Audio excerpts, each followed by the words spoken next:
నమస్తే, welcome to life line. ఇవాళ మనం సైనస్ అలర్జీ సైనసైటిస్కి సంబంధించి మనం మాట్లాడుకోబోతున్నాం. ఆస్తమా గురించి కూడా మాట్లాడదాం. సో దీనికి సంబంధించి హోమియో వైద్యంలో ఎలాంటి పరిష్కారాలు ఉన్నాయో మనకు వివరించడానికి హోమియోకేర్ ఇంటర్నేషనల్స్ నుంచి డాక్టర్ ఇనామ్ గారు స్టూడియోలో ఉన్నారు. మీకు ఎలాంటి డౌట్స్ ఉన్నా సరే స్క్రీన్ మీద కనిపిస్తున్న నెంబర్లకు కాల్ చేసి డౌట్స్ క్లారిఫై చేసుకోవచ్చు. డాక్టర్ గారిని అడిగి. డాక్టర్ గారు నమస్తే అండి. నమస్తే అండి. ముందుగా అలర్జీతో మొదలు పెడదాం. అలర్జీ అంటే ఏంటి, ఎన్ని రకాలుగా ఉంటుంది ఒకసారి చెప్తారా? ఎలర్జీ అంటే ఏదైనా స్టిములస్కి మన బాడీ ఓవర్గా రియాక్ట్ అవుతుంది అంటే దానికి మనం ఎలర్జీ అంటాము. ఉదాహరణంగా ఇప్పుడు డస్ట్ ఉంది, మనం రోడ్డు మీద పోతూ ఉంటాము, అందరికీ డస్ట్ తగులుతుంది, కానీ ఏదో ఒక మనిషి ఎక్కువగా తుమ్ముతూ ఉంటాడు. సో ఆ డస్ట్ని ఈయన బాడీ యాక్సెప్ట్ చేసుకొని చాలా ఎక్కువగా రెస్పాండ్ అనేది చేయడం జరుగుతుంది. సో దానికి ఎలర్జీ అంటాము. సో ఇది ఒక ఉదాహరణ మాత్రమే. ఎలర్జీ అనేది మనకు ఒక పార్ట్ నుంచి బయటికి వస్తే దానికి నేమ్ అనేది మారిపోవడం జరుగుతుంది. ఎగ్జాంపుల్గా ఇప్పుడు ఎలర్జీ మూలన మీకు తుమ్ములు వస్తున్నాయి, ముక్కు నుంచి వాటర్ వస్తుంది అంటే రెస్పిరేటరీ ప్రాబ్లం ఉంది అంటే దానికి మనకు ఎలర్జిక్ రైనైటిస్ అంటాము. అదే శ్వాస ఇబ్బంది ఉంది వాళ్లకు, డస్ట్ తగలంగానే శ్వాస ప్రాబ్లం అయిపోతుంది, షార్ట్నెస్ ఆఫ్ బ్రీత్ అయిపోతుంది అండ్ వీజింగ్ అంటే పిల్లికూతులు రావడం జరుగుతుంది అంటే ఎలర్జిక్ అస్తమా అంటాము. అదే ఏదైనా ఫుడ్ తీసుకున్నప్పుడు కానీ ఏదైనా తగిలినప్పుడు కానీ వాళ్ళకు చర్మం మీద పొక్కులు రావడం కానీ లేదంటే దురదలు రావడం కానీ జరుగుతుంది అంటే ఎలర్జిక్ ఆర్టికేరియా లేదంటే ఎలర్జిక్ అస్తమా అంటాము. సో ఇలా దిస్ ఈజ్ ఎలర్జీ అన్నమాట. ఏదైనా ఒక ఎలర్జన్కి బాడీ యాక్సెప్ట్ చేయలేకపోవడం అండ్ ఓవర్గా రియాక్ట్ అవ్వడం, దానికి మనం ఎలర్జీ అంటాము. సార్ ఇది బై బర్త్ ఉంటుందా, మధ్యలో కొన్ని కారణాల వల్ల వస్తుందా, డీటెయిల్గా చెప్తారా? యా, ఇది ఎలర్జీ చూడండి మనకు ఎన్విరాన్మెంటల్ ఫ్యాక్టర్స్తో కూడా రావడం జరుగుతుంది అండ్ జెనెటిక్ ఫ్యాక్టర్స్ మూలన కూడా రావడం జరుగుతుంది. ఇప్పుడు జెనెటిక్ ఫ్యాక్టర్స్ ఫెమిలియల్ హిస్టరీ వల్ల అంటే వాళ్ళ ఫ్యామిలీలో ఎవరికైనా ఎలర్జిక్ హిస్టరీ ఉంటుంది, ఏదైనా ఎలర్జీ కావచ్చు, బట్ ఎలర్జీ హిస్టరీ ఉంది.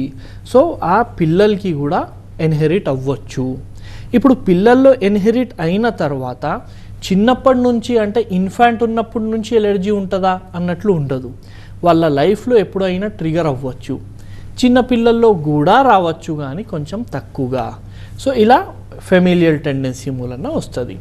అదే ఎన్విరాన్మెంటల్ కాజెస్ మూలన కూడా కొంతమందికి రావడం జరుగుతూ ఉంటుంది అన్నమాట. ఎన్విరాన్మెంటల్ కాజెస్లో మనకు ఏమొస్తుంది అంటే మెయిన్లీ పోలన్స్ అంటే మనకు పూలో నుంచి బయటికి వస్తున్న ఎగ్స్, దానికి పోలన్ అంటాము. మ్యాక్సిమం పేషెంట్స్కి ఆ పోలన్తో ఎక్స్పోజ్ అయితే ఎక్కువ అవ్వడం అనేది ఉంటుంది అన్నమాట. దాంతో సహా ఏదైనా ఒక క్రానిక్ డిసీజ్తో మీరు సఫర్ అయిన తర్వాత మీ ఇమ్యూనిటీ లెవెల్స్ అనేటివి డౌన్ అయిపోవడం జరుగుతుంది. సో అలా డౌన్ అయిపోవడం వల్ల మనకు ఎలర్జీస్ తొందరగా రావడం జరుగుతుంది. ఇది ఎన్విరాన్మెంటల్ కాజెస్ మూలన ఇలా జరగవచ్చు అన్నమాట. సో బేసికల్లీ మీకు ఫ్యామిలీలో ఉంటే కూడా రావచ్చు అండ్ మధ్యలో కూడా because of some diseases or else because of some low immunity power వల్ల కూడా మీకు ఇబ్బంది అనేది రావచ్చు. So both the things are there in the allergy అన్నమాట. అంటే సో మరి అందులో ఏమైనా ఇంపార్టెంట్ సంబంధించి చెప్తారా? ఎక్కువగా మంది ఫేస్ చేసేవి ఎలర్జీ మళ్ళీ ఎటు దారి తీస్తుంది? ఎస్, ఇప్పుడు ఎక్కువగా మంది ఫేస్ చేసేది ఏంటి అంటే ఫస్ట్ అనేది డస్ట్ ఉంటుందండి. డస్ట్తో ఎక్స్పోజ్ అవ్వంగానే వాళ్ళు తుమ్ముతూ ఉంటారు. నెక్స్ట్ ఏముంటుందంటే పొగ. ఆ పొగ ఏదైనా కావచ్చు, మీకు సిగరెట్ పొగ అయినా కావచ్చు లేదంటే ఇంట్లో తాలింపేసిన పొగ అయినా కావచ్చు, ఎనీ కైండ్ ఆఫ్ స్మోక్తో కూడా వాళ్ళకు ఇబ్బంది ఉండొచ్చు అన్నమాట. కొంతమందికి ఏంటంటే మనకు స్మెల్ మూలన కూడా రావచ్చు. ఆ స్మెల్ అనేది స్ట్రాంగ్ స్మెల్ ఉంది, పర్ఫ్యూమే అవ్వాల్సిన అవసరం లేదు. బ్యాడ్ స్మెల్ అయినా స్ట్రాంగ్ వచ్చిందనుకోండి వాళ్ళకు స్మెల్, వాళ్ళకు ఎలర్జీ స్టార్ట్ అయిపోతుంది. ఎలర్జీ అంటే మనకు తుమ్ములు అనేటివి స్టార్ట్ అయిపోవడం జరుగుతూ ఉంటుంది. అలాగే కొంతమందికి ఏంటంటే కోల్డ్ ఎన్విరాన్మెంట్లో వెళ్తే, ఇప్పుడు చల్లటి వాతావరణంలో సడన్లీ బయటికి పోయినాము, సో ఆ గాలి తగలంగానే వాళ్ళకు తుమ్ములు అనేటివి స్టార్ట్ అయిపోవడం, లేదంటే ఏసీ ముందు కూర్చున్నాము, ఆ ఏసీ గాలి మనకు తగిలితే తుమ్ములు అనేటివి స్టార్ట్ అయిపోవడం, లేదంటే తక్కువగా ఏం చూస్తామంటే ఫుడ్ ఐటమ్స్ వల్ల కూడా ఎలర్జీ వస్తుంది, తుమ్ములు అనేటివి వస్తాయి. అందులో ముఖ్యంగా ఏముంటుంది అంటే పులుపు ఉంటుంది అన్నమాట. కొంతమందికి ఇది డిఫరెంట్ అవుతుంది డిపెండింగ్ అపాన్ ది పేషెంట్స్. కొంతమందికి పులుపు పడదు, కొంతమందికి స్వీట్ పడదు, కొంతమందికి డిఫరెంట్ ఏదైనా ఫుడ్ ఐటమ్ ఉంటుంది, మిల్క్ పడదు, అలా అందరికీ డిఫరెంట్ ఉంటుంది అన్నమాట. So these are the main things, main allergens, దీంతోనే జనాలకు సఫర్ అవ్వడం జరుగుతూ ఉంటుంది. ఇప్పుడు ఇందులో మనం ఎలర్జీకి సరిగ్గా ట్రీట్మెంట్ తీసుకోలేదు. సో అలాంటప్పుడు ఏమవుతుందంటే ఈ ఎలర్జిక్ రైనైటిస్ అనబడే చిన్న వ్యాధి వేరే పెద్ద వ్యాధి మీద దారి తీయడం జరుగుతుంది. జస్ట్ లైక్ అస్తమా మీకు రావచ్చు, లేదంటే మీకు క్రానిక్ సైనసైటిస్ రావచ్చు. ఎందుకు వస్తుంది ఆ ప్రాబ్లం అంటే, ఇప్పుడు first we have to understand allergic rhinitis ఎలా ఉంటుంది. ఇందులో ఏముంటాయి లక్షణాలు? పొద్దున కొంచెం లేచినాము, తుమ్ములు వస్తున్నాయి, లేదంటే ఏదైనా పొగ కానీ దుమ్ము కానీ ఏదైనా తగిలింది, తుమ్ములు వస్తున్నాయి. సో కాన్స్టాంట్లీ వాళ్ళకు తుమ్ములు రావడం జరుగుతూ ఉంటుంది. ఈ తుమ్ములు వల్ల, ఈ కాన్స్టాంట్ కోల్డ్ వల్ల వాళ్ళకి ఏమవుతుందంటే నోస్ నుంచి వాటర్ కారడం జరుగుతూ ఉంటుంది. ఇలా అవ్వడం వల్ల చాలామంది పేషెంట్స్ ఏం చేస్తారు, ఇలా చేసుకుంటారు, ముక్కుని ఇట్లా ఇట్లా ఇట్లా చేసుకుంటూ ఉంటారు. సో ఈ చేయడం వల్ల ఏంటంటే ముక్కులో మనకు డిఎన్ఎస్ అయిపోతుంది, అంటే ముక్కులో ఉన్న ఎముక కొంచెం వంకరైపోవడం జరుగుతుంది. ఆ వంకరైపోయిన ఎముక వల్ల శ్వాస సరిగ్గా తీసుకోలేకపోవడం అనేది జరుగుతుంది. అండ్ సైనస్ డ్రైనేజెస్ అనేది సరిగ్గా జరగకపోవడం, అండ్ కాన్స్టాంట్లీ మనం ఇలా స్నిఫ్ చేయడం వల్ల ఏమవుతుందంటే లోపల కండరాళ్ళు డెవలప్ అయిపోవడం జరుగుతుంది. సో ఆ చిన్న చిన్న కండలు డెవలప్ అయిపోవడం వల్ల మనకు బ్లాకేజెస్ వస్తాయి. ఆ బ్లాకేజెస్ మూలన మీకు సైనసైటిస్ వస్తుంది. సో ఇలా స్టెప్ బై స్టెప్ ఒక వ్యాధి ఇంకొక వ్యాధిలో మారిపోవడం జరుగుతుంది. దాంతో సహా ఇంకా మనం లైట్ తీసుకున్నాము, అలాంటప్పుడు ఏమవుతుందంటే అది లోపల వెళ్ళిపోవడం. So allergy mainly it is associated with the asthma also. అస్తమాలో ఏంటంటే ఎలర్జీకి సరిగ్గా ట్రీట్మెంట్ తీసుకోలేదు, అలానే నడిపిస్తున్నాము. దానివల్ల మీకేమవుతుందంటే ఈ గాలి వెళ్ళే ఆ దారులు ఉంటాయి కదా, సో అందులో మీకు వాపులు రావడం జరుగుతుంది అన్నమాట. సో ఆ వాపుల వల్ల మీకు ఏమవుతుంది, శ్వాస తీసుకోవడం చాలా కష్టమైపోవడం జరుగుతుంది. అండ్ ఆ వాపుల వల్ల మళ్ళీ అక్కడ మ్యూకస్ ఫామ్ అవ్వడం జరుగుతూ ఉంటుంది. మ్యూకస్ అంటే జిగురు పదార్థానికి మనం మ్యూకస్ అంటాము. ఆ మ్యూకస్ వల్ల మీకు సుయి సౌండ్స్ అనేటివి రావడం జరుగుతూ ఉంటుంది. అండ్ దగ్గు రావడం. ఇప్పుడు లోపల మనకు ఏదైనా ఫారెన్ బాడీ ఉంది, మ్యూకసే ఉంది అంటే బాడీ ఏం చేస్తుందంటే దానికి వెంటనే బయట పంపించాలన్నట్లు దగ్గు రావడం జరుగుతుంది. సో అది మొత్తం తెమడ అనేది బయటికి రావడం జరుగుతుంటుంది. ఇలా ఒక చిన్న ఎలర్జీకి మనం ట్రీట్మెంట్ తీసుకోలేదు, దానివల్ల ఇవన్నీ స్టార్ట్ అయినాయి. ఇప్పుడు ఇందులో కూడా మనకు ఎలర్జీలో కానీ లేదంటే సైనస్లో కానీ మనకు రకాలు ఉంటాయి అన్నమాట. కొంతమందికి రెగ్యులర్ ఉండదు, వాళ్ళకి ఏంటంటే ఒక స్పెసిఫిక్ సీజన్ ఉన్నప్పుడే రావడం జరుగుతుంది, లేదంటే స్పెసిఫిక్ ఎలర్జన్ మూలననే రావడం జరుగుతూ ఉంటుంది. So this is the right time మీరు మందులు తీసుకోవాలి. ఆ హోమియోపతిక్ మందుల్లో ఏం చేస్తాం మనం, basically we boost your immunity against that particular item. అంటే దేని నుంచి ఎలర్జీ ఉంది దాని అగెయిన్స్ట్గా మేము మీ ఇమ్యూనిటీని బూస్ట్ చేస్తాం. వ్యాధి అక్కడికక్కడ ఆగిపోతుంది. కానీ చాలామంది తప్పేం చేస్తారంటే, ఒక్కసారి తుమ్ము వచ్చింది అంటే మనం ఏదో మెడికల్లో వెళ్ళి ఒక సర్ది గోళీ తీసుకుంటాము. ఆ గోళీ మీకు 3 రోజులు 4 రోజుల వరకు కాపాడుతుంది. సో అదేంటంటే జస్ట్ మేనేజ్మెంట్ మాత్రమే అన్నమాట. తాత్కాలికంగా మీకు రాకుండా చేస్తుంది, కానీ పర్మనెంట్ సొల్యూషన్ కాదు. అదే 4వ రోజులు మీకు ఒక మందు పనిచేస్తుంది, అలాగే యూస్ చేయడం మూలన రోజు వాడాల్సిన అవసరం అనేది వస్తుంది అన్నమాట. ఇలా మనకు వేరే మళ్ళీ అక్యూట్ ఉన్నది క్రానిక్ అయిపోవడం జరుగుతుంది, సబ్ అక్యూట్ ఉన్నది క్రానిక్ అయిపోవడం జరుగుతుంది, దాని తర్వాత కాంప్లికేషన్స్ రావడం జరుగుతుంది. సైనస్ ఆస్తమా రెండు ఒకటి కదా?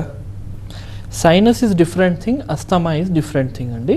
సైనస్ అంటే చూడండి, ఈ పదం మీనింగ్ ఏంటంటే మన ఫేస్లో కొన్ని స్పేసెస్ అనేది ఎంటీ ఉంటుంది అన్నమాట. జస్ట్ లైక్ ఇక్కడ చీక్స్ బోన్ వెనుక ఎంటీ స్పేస్ ఉంటుందన్నమాట. అలాగే మన ఐబ్రోస్ పైన కొన్ని ఎంటీ స్పేసెస్ ఉంటుంది. అలాగే ఈ ఏరియాలో స్పెషల్లీ మనకు ఎంటీ స్పేస్ ఉండడం జరుగుతుంది అన్నమాట. సో ఈ ఎంటీ స్పేస్లో లోపల ఇన్ఫెక్షన్ వస్తే, ఇన్ఫ్లమేషన్ వస్తే, వాపు వస్తే మీకు సైనసైటిస్ అన్నట్లు చెప్తామన్నమాట. సో సైనసైటిస్ మనకు బేసికల్లీ ఫేస్లో ఉన్న ఎంటీ స్పేసెస్లో ఇన్ఫెక్షన్ వచ్చేసి లక్షణాలు బయటపడుతున్నాయి. జస్ట్ లైక్ తుమ్ములు వస్తుంది అండ్ తల బరువు ఎక్కుతుంది, ఎప్పుడు చూసినా తలలో బరువు ఉన్నట్టు అనిపించడం, అండ్ ముందుకి ఇలా వంగితే మీకు ఫేస్లో పెయిన్ రావడం. అది ఎక్కడైనా కావచ్చు, ఇక్కడైనా కావచ్చు, ఇక్కడైనా కావచ్చు, లేదంటే ఈ ఏరియాలో అయినా కావచ్చు. వంగితే పెయిన్ వస్తుంది, ముక్కు బ్లాక్ ఉంది, స్నఫీ నోస్ అనేది ఉంది, తుమ్ములు అనేటివి వస్తున్నాయి. సో ఇలాంటి లక్షణాలు ఉంటే దీనికి మనం సైనసైటిస్ అన్నట్లు చెప్తూ ఉంటామన్నమాట. అస్తమా ఏంటంటే ఇది మనకు లంగ్స్కి సంబంధించిన ప్రాబ్లం అన్నమాట. సో లంగ్స్లో మనకు ఎయిర్ వెళ్ళే ప్యాసేజెస్లో వాపు రావడం జరుగుతుంది. దానివల్ల ఆ ప్యాసేజెస్ చాలా చిన్నగా అయిపోతాయి, నేరో అయిపోవడం జరుగుతుంది. ఆ నేరోనెస్ వల్ల ఏంటంటే మనకు ఎంత ఆక్సిజన్ కావాలి అంత ఆక్సిజన్ బాడీలో వెళ్ళదు. దానివల్ల ఎక్కువగా మనకు ఎయిర్ కావాలన్నట్లు మనకు ఎస్ఓబి రావడం జరుగుతుంది. ఎస్ఓబి అంటే shortness of breath. What does it mean అంటే ఈ కండిషన్ ఉంటే ఎస్ఓబి అంటాము. ఎందుకంటే అంత ఆక్సిజన్ దొరకట్లేదు, మనం గాలి తీసుకుంటే కొంచెమే లోపల పోతుంది. సో ఈ కండిషన్ డెవలప్ అయిపోతుంది. సో దీంతో సహా అక్కడ ఆ ప్యాసేజెస్ నేరో అవ్వడంతో సహా ఆ ప్యాసేజెస్లో మనకు తెమడ కూడా జమ అయిపోవడం జరుగుతుంది, మ్యూకస్ కూడా జమ అయిపోవడం జరుగుతుంది, సెక్రీట్ అవుతుంది అక్కడ. ఆ సెక్రీషన్ వల్ల మీకు సుయి సుయి సుయి సుయి సౌండ్స్ అనేటివి రావడం జరుగుతూ ఉంటుంది అన్నమాట. అది ఎంత తీవ్రంగా ఉంటుందంటే పక్క కూర్చున్న వాళ్ళకు కూడా వినబడుతుంది. కొంతమందికి ఏంటంటే మనం స్టెత్ పెడితేనే తెలవడం జరుగుతుంది, కానీ ఉంటుంది అన్నమాట. అండ్ దీనివల్ల ఏమవుతుంది, ఆ తెమడ బయటికి మనకు రావాలి. సో ఎట్లా రావాలి, దగ్గు వస్తుంది అప్పుడు. సో ఆ దగ్గు రావడం అండ్ తెమడ బయటికి రావడం. తెమడ ఒకసారి బయటికి వచ్చిందనుకోండి మీకు హాయిగా అనిపించడం జరుగుతుంది. సో అస్తమాలో ఉన్న ముఖ్యమైన కంప్లైంట్ ఏంటంటే శ్వాస తీసుకోవడానికి ఇబ్బంది. ఇందులో మీకు పెద్దగా తుమ్ములు కనబడకపోవచ్చు, కానీ మెయిన్లీ శ్వాస ఇబ్బంది కనబడుతుంది ఇక్కడ. అండ్ బ్రీత్ తీసుకోవడానికి డిఫికల్టీ అవ్వడం జరుగుతుంది. కొంచెం దూరం వరకు మీరు నడుస్తే మీకు శ్వాస ఇబ్బంది అనేది రావడం జరుగుతుంది. కొంచెం ఆడితే శ్వాస ఇబ్బంది రావడం జరుగుతుంది. లేదంటే ఏదైనా తిన్నాము, ఏదైనా తాగినాము, దాని నుంచి మనకు ఎలర్జీ ఉంది, అప్పుడు కూడా శ్వాస ఇబ్బంది అనేది రావడం జరుగుతూ ఉంటుంది. దాంతో సహా వీజింగ్ సౌండ్స్, దాంతో సహా మనకు దగ్గు రావడం జరుగుతూ ఉంటుంది. So these are the classical things of the asthma. So asthma మనకు క్రానిక్ డిసీజ్ అనమాట. క్రానిక్ అంటే ఒక్కసారి వచ్చిందంటే వెళ్ళడానికి చాలా టైం పడుతుంది. ఇప్పుడు ఇంగ్లీష్ మందుల్లో అయితే మనం ఇది యూజ్ చేస్తాము, ఇన్హేలర్స్ కానీ లేదంటే రోటో క్యాప్స్ కానీ యూజ్ చేస్తారు. అదేంటంటే ఎమర్జెన్సీ పర్పస్లో మనకు ఇప్పుడు ఆయాసం వచ్చేసింది, ఏం చెయ్యాలి? ఇప్పుడు కొంతమందికి ఎలా అక్యూట్ వచ్చేస్తుంది అంటే లైఫ్ థ్రెటనింగ్ కూడా ఉంటుంది. అది అస్సలు గాలి అందకపోవడం జరుగుతుంది. అలాంటప్పుడు మనకు అది ఖచ్చితంగా యూజ్ చేస్తే ఏమవుతుంది, ఇన్స్టాంట్లీ ఇమీడియట్లీ ఆ క్లోజ్ అయిపోయిన ప్యాసేజెస్ అనేది ఓపెన్ అయిపోవడం జరుగుతుంది. కానీ హోమియోపతిలో మనం ఏం చేస్తాము, ఆ ఎలర్జీని తగ్గు చేస్తాము. మీకు ఎందుకు ఇలా అవుతుంది, ఏం తిన్నప్పుడు అవుతుంది, సో దానికి మనం మెడిసిన్స్తో కరెక్ట్ చేయడం జరుగుతుంది. సో దీనివల్ల ఏంటంటే మనకు ఒక్కసారి హోమియోపతిలో తక్కువ అయిందా ఫ్యూచర్లో రిటర్న్ అయ్యే అవకాశాలు అనేటివి చాలా తక్కువ ఉంటుంది. జనరల్గా అదే అడుగుదాం అనుకుంటున్నాను. ఆస్తమా సైనస్ ఏది వచ్చినా కానీ వాళ్ళకి ఎప్పుడు దాంతో సఫర్ అవడం మనం చూస్తూనే ఉంటాం. ఏమైనా ఉంది అని అంటే నాకు సైనస్ ఉంది కదా, ఆయనకు ఆస్తమా ఉంది కదా అంటారు. ఉంది కదా అని అంటే అర్థం ఎప్పటికైనా ఉంటుందని. నిజమా ఇది? ఇక లైఫ్ లాంగ్ మనం బాధపడాల్సిందేనా ఉంటే? ఈ వ్యాధులు we called it as a homeopathy, we called it as so called incurable. అంటే మన దగ్గర క్యూర్ ఉంది కానీ వేరే దగ్గర వేరే మెడిసిన్స్లో క్యూర్ అనేది లేదు, మేనేజ్మెంట్ చాలా మంచి మేనేజ్మెంట్ ఉంది. ఉన్నప్పుడు తీసుకున్నాము, తక్కువ అయిపోయింది, మళ్ళీ రాకుండా ప్రివెంట్ చేయలేము. హోమియోపతిలో ఉన్నప్పుడు తీసుకోవడానికి కూడా ఉంటుంది, రాకుండా ప్రివెంట్ చేయడానికే మెయిన్లీ హోమియోపతి మనకు పనిచేస్తుంది. కానీ కొంచెం మనకు టైం పడవచ్చు, because it's a chronic disorder, it's an incurable disorder కాబట్టి టైం పడుతుంది. But definitely we have very good medicines in allergy, sinus and asthma అన్నమాట. ఓకే, సో మరి హోమియోలో అట్లా తిరిగి రాకుండా ఉన్న కేసులు ఉన్నాయా మీ దగ్గర? చాలా ఉంటాయండి, ఆల్మోస్ట్ అన్ని కేసెస్లో మనకు సక్సెస్ రేట్ ఉంటుంది అనమాట. అంటే ఎందుకు నేను మళ్ళీ అడుగుతానంటే ఇట్లాంటి పేషెంట్లు ఎవరు చూసినా కానీ వాళ్ళు సఫర్ అవ్వడం చూస్తూనే ఉంటాం. వాళ్ళు సరిగ్గా జాగ్రత్తలు తీసుకోరా, లేదంటే మరి వెళ్ళే కన్సల్టెంట్ డాక్టర్స్ బాగాలేరు అనేది ఒక డౌట్ అన్నట్లు. అవును, సో కన్సల్టేషన్ డాక్టర్స్ మంచిగా ఉండకపోవడం కాదు, ఎంతమంది హోమియోపతి యూజ్ చేస్తున్నారు, చాలా తక్కువ మంది హోమియోపతి యూజ్ చేస్తున్నారు. మ్యాక్సిమం ఇన్హేలర్స్ కానీ లేదంటే ఎలర్జీ టాబ్లెట్స్ కానీ అదే వాడుతూ ఉంటారు. అది వాడుతున్నంత రోజులు వాళ్ళు బాగుంటారు. ఒకవేళ వాళ్ళకు అక్యూట్ లేదంటే సబ్ అక్యూట్ ఉందనుకోండి, రెగ్యులర్లీ ఉండదు వాళ్ళకు ప్రాబ్లం. ఏదైనా సీజన్ పర్టికులర్ సీజన్లోనే వస్తుంది, లేదంటే వాళ్ళకి ఏదైనా తీసుకుంటేనే వస్తుంది. సో అలాంటి వాళ్ళు మ్యాక్సిమంగా హోమియోపతి తరఫు మోల్డ్ అవ్వరు వాళ్ళు, ఎందుకంటే వచ్చినప్పుడు వేసుకుందాం కదా అన్నట్లు ఒక ఫీలింగ్లో వెళ్ళిపోతూ ఉంటారు. క్రానిక్ ఉంటుంది కదా, పెరినియల్ ఉంటుంది. పెరినియల్ అంటే 365 days వాళ్ళకు ప్రాబ్లం ఉంటూనే ఉంటుంది. అలాంటి వాళ్ళే హోమియోపతిలో కూడా చూద్దాము అన్నట్లు వస్తారనమాట. And we are giving very good results for those patients. తక్కువ అయిపోయిందంటే చాలా మంచిది వాళ్ళకు. అండ్ సార్ ఇంతకుముందు మళ్ళీ ముందుకు వస్తాను, ఒకసారి అలర్జీ గురించి ఒక డౌట్ ఉంది. కొన్నిటికి ఏమన్నా దురద రావడమో, లేకపోతే కురుపులు కావడమో, దద్దులు రావడమో, రకరకాల అదొక అలర్జీ, ఫిజికల్ అలర్జీ. కానీ కొన్ని మనం చూస్తుంటాం, మీరే అన్నారు ఇంతకుముందు పెరుగు తినకపోయినా చెప్తేనే కొంతమంది వాంతులు చేసుకుంటారు. కొన్ని ఏం చేయక ముందే దీనివల్ల కూడా ఎలర్జీ ఫీల్ అవుతుంటారు. ఇట్లా డివైడ్ చేయొచ్చా? దానికి మంది ఏంటి అంటే మెంటల్గా? సో దీనికి ఏంటంటే లాక్టోస్ ఇంటాలరెన్స్ అంటాం మనం. అంటే మిల్క్ అండ్ మిల్క్ అసోసియేటెడ్గా మనకి ఏదైనా ఫుడ్ ప్రోడక్ట్స్ ఉంది అంటే అది కొంచెం తీసుకోగానే వాళ్ళకి ఇబ్బంది అనేది అనిపిస్తూ ఉంటుంది అనమాట. దీనివల్ల వాళ్ళ బాడీ వలన వాళ్ళు అనుకోవడం వలన బాడీ వల్ల ఉంటుంది. Lactose intolerance is because of the body accept చెయ్యదు, దానికి ఇంటాలరెన్స్ ఉంటుంది అనమాట. ఫీలింగ్ అనుకున్నాను నేను.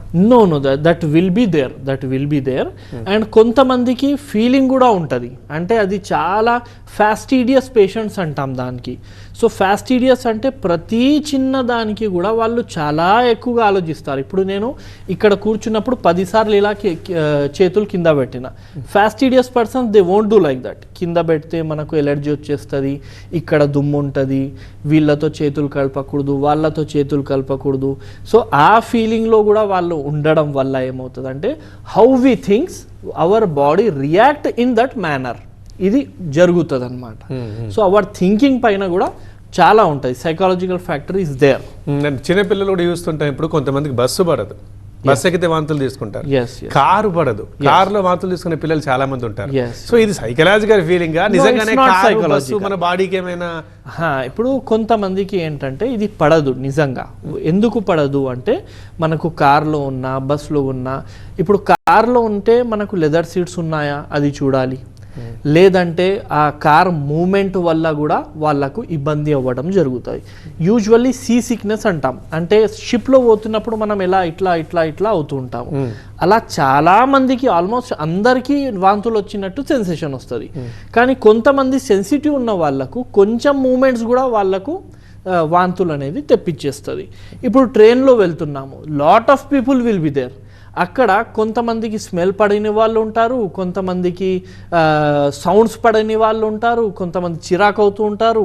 సో దాని మూలంగా కూడా మనకు ప్రాబ్లం అనేది అరైజ్ అయిపోవడం జరుగుతుంది. That's a genuine problem and అది ఉంటుంది అన్నమాట. సో వీటన్నిటికైతే permanent solution Homeocare international speciality ఏంది? ఇప్పుడు ఇందులో ఎక్కడికైనా వెళ్ళొచ్చు కదా, ఏ హోమియోకైనా వెళ్ళొచ్చు కదా? వెరీ గుడ్ క్వశ్చన్ అండి. హోమియోకేర్ ఇంటర్నేషనల్లోనే ఎందుకు రావాలి అన్నట్లు అడిగితే, హోమియోపతిక్ మెడిసిన్స్ ఎవరైనా ఇస్తారు, కానీ ఎలా ఉంటుంది, మీరు ఒక క్లినిక్లో వెళ్ళారనుకోండి, you will be seeing a particular doctor. ఒక 2-3 months మీరు ఆ డాక్టర్ దగ్గర ట్రీట్మెంట్ తీసుకుంటారు, ఇబ్బంది మీకు తక్కువ కాలేదంటే మానేస్తారు. హోమియోపతిలో ఏంటంటే we have a research team అన్నమాట. ఒక పేషెంట్కి ఒక డాక్టర్ అయితే అసైన్ చేసి పెడతాము. ఒకవేళ తక్కువ కాకపోతే ఆ కేసు రీసెర్చ్ టీమ్కి ఫార్వర్డ్ అయిపోవడం జరుగుతుంది అన్నమాట.